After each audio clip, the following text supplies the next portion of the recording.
噔噔噔噔！啊，封条又上起来了，所以我又下不了车了。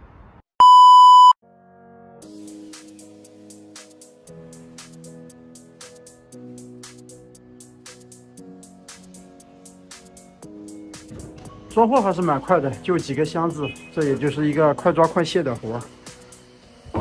好了，出发。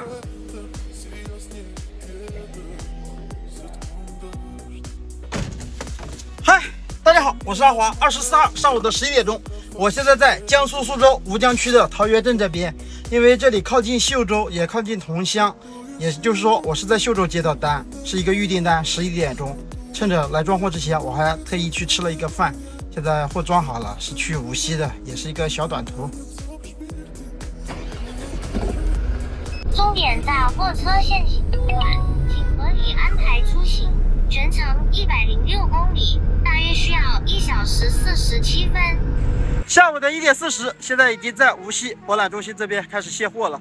我没有通行证，所以进不去。本来说办一个通行证卸货也方便一点，但是刚刚下高速的时候我做了一个核酸，他们需要看核酸，加上我没有江苏的核酸，做了一个又找不到记录，所以只能在门口卸了。不过都是一些空的柜子，也是个快装快卸，无所谓了，在哪卸对我来说都一样。卸货还是很快的，现在把车停在路边，继续等单。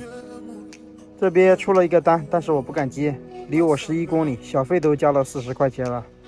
他是无锡去泰州的，俗话说得好，南太阳，查的比较严，还是不要乱跑了，万一抓住罚的还不够赚的。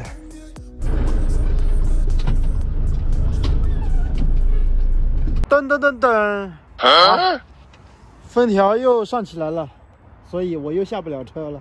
这个是物流员贴的啊，只要我在物流园不要下车，出了物流园随便，所以大家不要想太多，我没事，我没事，我没有被封。